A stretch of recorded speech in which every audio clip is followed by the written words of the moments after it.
Hey, it's Chris, Liege Games.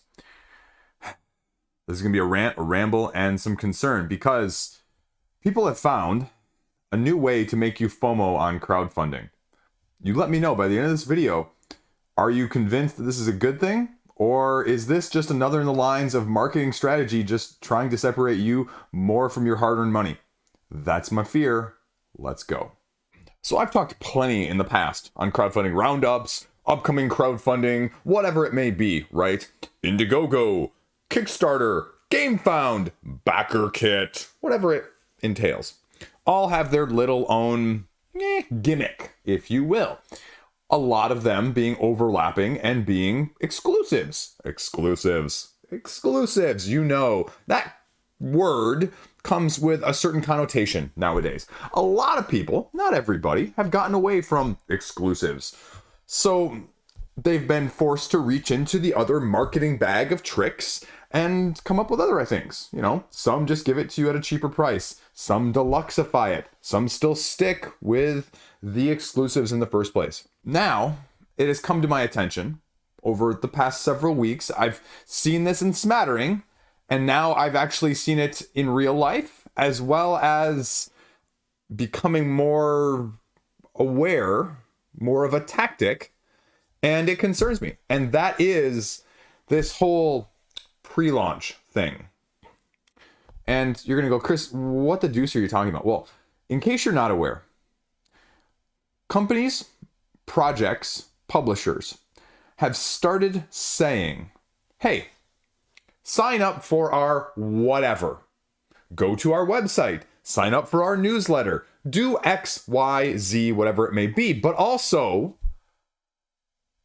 this is the key point here, sign up, put a deposit down on this upcoming crowdfunding page, this upcoming crowdfunding project that has not launched yet. You don't know the details. You don't know whether or not you're going to like the game. You don't have a rule book. You maybe not have a video of anything whatsoever with this. But you know what? No, you know what? Just like during the campaigns, right? It's only $1. It's only $1. Most of them, only $1. And you know what? We'll give you, and this is where it started blurring the lines again. We'll give you a slight exclusive, but a combination with that other gimmick that we mentioned earlier, with a little bit of price reduction. Put $1 down now, you'll get this little extension, this little expansion, this little add-on for less than what we're going to charge people during the campaign. Ooh, right? And you're going to go, Chris, that sounds like a great, fantastic deal. Getting something for cheaper than what I would be able to buy it during the campaign, that it's something that I'm, interested in. Well, are you interested in it? Or is this just another sly FOMO marketing tactic? Because it's being brought to us, allegedly, or a lot of the people that I've seen that are associated with it are being counseled, groomed, it's a bad word, told to use it from some of the crowdfunding gurus, right? Not me, not Board Game Co., not Game Brigade, no, not those folks. I don't think. I don't think so. But people online that, call themselves, Kickstarter gurus, Indiegogo, GameFound gurus, and that offer advice for campaigns that are launching. It's a big service now. I mean, not nearly as big as crowdfunding in general, obviously, but we're talking about, easily probably 7 figures, 7 digits worth of income, I would guess. Judging by, when I recently just went over to Launch Boom, which is one of the major ones on the interwebs, their website, and they had something like 15 to 20 people at least. I need a title that's, crowdfunding guru, crowdfunding support guru, something along those lines, right? Essentially what they do is they tell their clients how to market themselves on the crowdfunding campaign. Pre-campaign, mid-campaign, post-campaign, all of those things, right? But this is not just a simple, we're looking out for you as the consumer, right? Because there's some of that on crowdfunding. But my concern, my fear with this is just another complete type of FOMO. They're just putting a fancier, prettier window dressing on it and saying, hey, get in $1 right now. Because the other thing that you don't realize, right? A lot of marketing, most marketing, is based on actual real life psychology. And you're going to look at that and go, phooey, Chris, you're just making up words and terms now to scare me. No. Actual psychology techniques. And this one in particular is known as, getting 1 foot, 1 step into the door, if you will. It's a very well-known theory. It's the whole premise of if someone can entice you enough, right? And the phrasing, I believe, comes from more of if in the old times when people used to come to your door to sell you things, if they could get a step into your house, they knew that they would be 1 step closer to selling you on something, because it's a lot harder to turn someone down once they're in your home, right? That's why a lot of products and services still try and wine and dine you. I mean, I remember when we had to have our roof redone, right? They don't want to send you a quote. They don't want to do anything like that, right? They want to enter into your home, talk to you face to face, because they know from a marketing standpoint, from studies, from practical experience, that they have an easier job selling the product to you than a nameless, faceless situation. And this is no true. You walk down the street. Companies, businesses try to entice you to come into their store. Come into my store. Here is a little freebie. Here's a sample of whatever delicious good that we are selling. I know if I can hook you with this just to come in, that's what happens. It's also, in a different way, what they call loss leaders, which is what a lot of grocery stores and food chains like that advertise.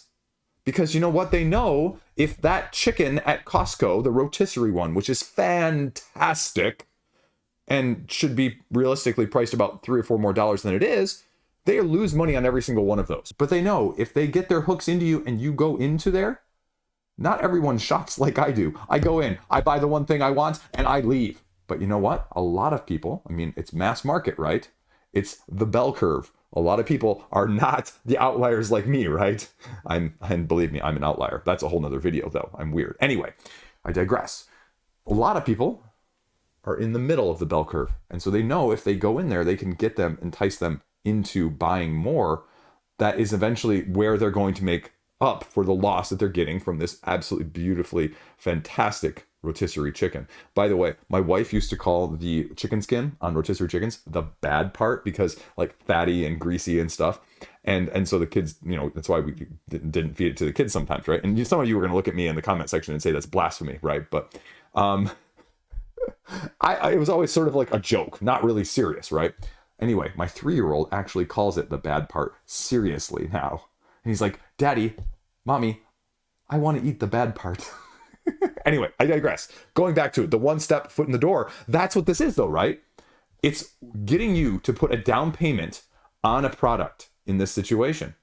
And marketing psychology over years of this has shown that you're more likely to buy it because, well, there's also sunk cost fallacy, right? A little bit there, tying in there as well. Not completely the same thing, but it's the same sort of, I'm in already, I might as well, right? It's the whole thing that happens in pledge managers. Why people in pledge managers go, well, I'm already in for $150 for Dice Throne. Why don't I just get all of the extras now as well to complete my set to fill my heart, right? Anyway, but that's what's going on. And, we're starting to see it.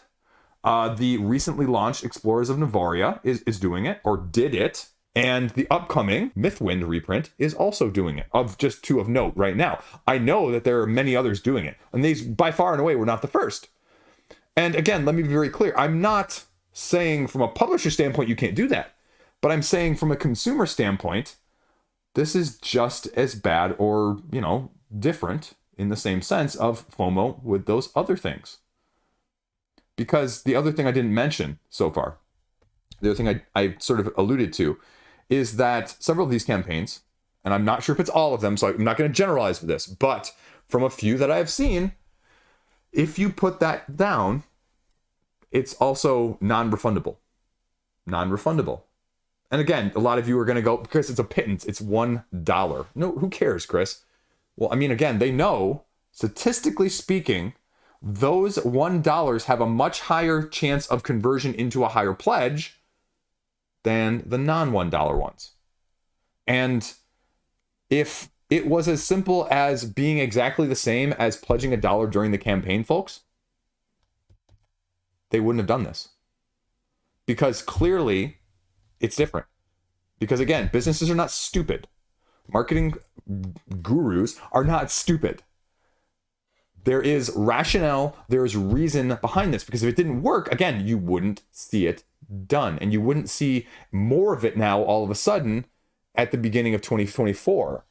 Because what scares me is, just like with the getting into the pledges during the campaign, right? Where, you know, a lot of campaigns are still $1. And frankly speaking, it's sort of totally and utterly worthless, even, to be frank, because most of those same campaigns will allow you to late pledge without any smattering during the campaign whatsoever. So the truth of the matter is, for a vast majority of campaigns, it's sort of the best poorly kept secret that no one actually says anything about, is you don't actually need to back anything during a campaign almost across the board, because pledge managers will allow you in for next to nothing with hardly any markup whatsoever, even nowadays. But nobody wants to say that because it's more fun to do it during the campaign, Chris. The experience of the campaign. I have never once been super experienced from a campaign in the last 3 years. And the only time that happened to me was Myth Journeyman. Myth Journeyman. You look that up if you're not familiar with it, and you tell me how that's gone. Yeah, I got taken by that. Anyway, so what worries me, though, is that people aren't going to look at this as that. They're going to look at it as, well, Chris, I'm just getting a good deal. I'm just getting a good deal on an expansion. And again, I've covered expansions elsewhere. Expansions are a bad value for you as a customer. Holographic foils are a bad value for you as a customer. And again, this is splitting because I know I also say support indie publishers, support small publishers. You know, but when it starts getting away from purely the supporting them and it starts getting into, it just feels a little icky, like to get me psychologically to be more willing to back something, I start not really liking that. And you know what? I'm going to push back on that. That's the whole purpose of this video, is to bring light to it. Because if we don't talk about it, look, you're not going to get affected by it, right? You're not going to FOMO. I'm not going to FOMO. Somebody is. Right? I don't want someone to FOMO on a game that they don't need, want, or going to play ever. Because they got a slightly better deal on an expansion of putting down a $1 payment before versus a $10 during the campaign, right? Also, more money spent is still more money spent, period. Because you know, as soon as they can entice you with the $1 thing, right? All of a sudden that's going to be $2. $2 saves you the $10 expansion. All of a sudden, it's $5 saves you the $15 expansion. All of a sudden, it's $10 gets you the $30 expansion. Non-refundable. Right? That is what I worry about. It's not just the initial premise of this. Because again, if you're a small publisher, I mean, it is good. It may help you actually get funded to get your feet under you to put out a product that might not have been made otherwise. But you know, with great power comes great corruption of that power. Not great responsibility, unfortunately, nowadays. It's the truth. You know, eventually this is going to be abused. And it's not going to be abused in your favor. It's not. You know, we just saw with Simon, they're going to retail exclusive now.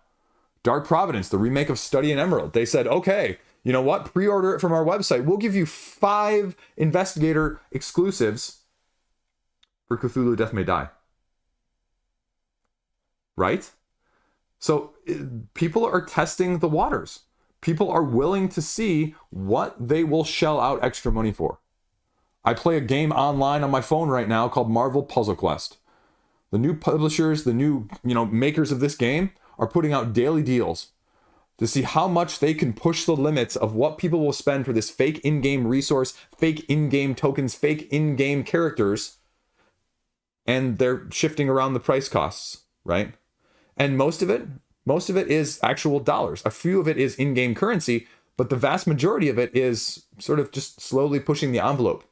Because if you're closely watching, you see all of a sudden that thing that cost me cheap in-game money actually cost me significant money in real life. And again, nickel and diming. Every single day, there's a $1, $2, $5, $10, $30. And a lot of it is, I've played this game, I enjoy it, but how many days in a row do you do that? Because that's what they're counting on. They're not counting on you buying the one time. They're counting on you not realizing how much you're spending overall, the $2 here, the $3 here, the $10 there, the $2 here, the $2 here. And then they're getting it. And it's not like these are good deals necessarily either, comparatively. And so are we going to see something similar on the board game side of things now with crowdfunding? So, that's my concern. How do you feel about that? What do you think? Am I making a mountain out of a molehill here? Maybe I am. Tell me in the comment section. Maybe I'm just overblowing this. But it concerns me because I'm not a big fan of this. It concerns me because I can see the pitfalls that are coming down the line with this already. The relative thought behind it is probably, right now, pretty much good intention. But at what point does that swing? And at what point are you going to recognize that? Because it won't be easy to recognize when it happens, right? Again, this is psychology 101 for a reason. This is bread and butter, make you spend. That is what marketing is, folks. Marketing for products. How to get you to buy it. Not buy the thing that's right for you. Not buy it because it's going to give you what you want, but buy it in general. And so as a consumer, as someone who does a lot of crowdfunding backing, as someone who has too many things on this side, I'm right there with you. And it makes me uncomfortable, I guess is the bottom line. Uncomfortable enough to go, yellow flag. It's not a red flag. Won't say that. Not gonna not back stuff yet, but it's gonna seriously make me think hard about, again, where is that line? Because also, if you're like me, as the last point here, how many of these nowadays, I do this on a regular basis, crowdfunding roundups, crowdfunding upcomings, right? And right now, at the time of me filming this, I barely have dates for like half the major stuff that's coming out in Q1. And I keep track of this stuff almost religiously, right? And I don't have dates, and I don't go to all these individual websites. Some of them I do that I'm really super interested in. But if you're just a casual, browsing this, checking it out occasionally, how many of these are you willing to sign up for? How many of these newsletters? How many of these where is that line going to be for you? Because eventually, I feel like people are going to be like, hey, I didn't even know about this. You didn't tell us when the date was going to be launching, let alone that this was going to be part of it. And so, again, it's just people going to be upset about missing out. And I guess where the line is going to be is, how many upset people do you have about not getting their exclusive versus how many people got their exclusive and are happy? What's the ratio? Are they going to get ratioed in that sense, right? That's the thing with a lot of the other exclusives is people don't care as much, or the ratio of people that care versus the people that don't care is still mostly in that favor, right? Like if Simon really had people upset that they were offering a ton of exclusives, right? They wouldn't get a lot of their stuff sold at retail. Clearly, it's not as big a deal because some of their stuff still does bonkers zombie side at retail regardless. So, same thing, right? With Garfield. We'll use Garfield because they put out the metal coins. If people were really upset about that, they wouldn't get it later. But they do. And so the ratio of people that care about that much because of just whatever that is, isn't as great. And so similarly, is it going to be like that with this? Where people are just going to, you know what? It's no big deal. Just pay the extra $9 this time. Or, as I said with expansions, do you even need the expansion? And that's the other thing that I guess going back to that I didn't really flesh out as an idea.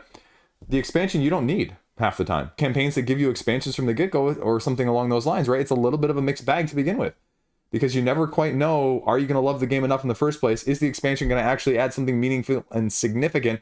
Or is it going to do a Blood Rage thing where it just also isn't really balanced whatsoever?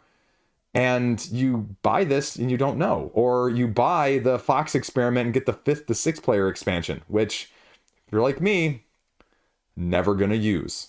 Hey, I saved $9 on the 5 to 6 player expansion I'm never gonna use. Congratulations! But you didn't miss out. That's the good news. I told you, this is gonna be something. Let me know what you think. Stay classy. Keep it clean in the comments section. Peace out. Thanks for watching. Over 9,000.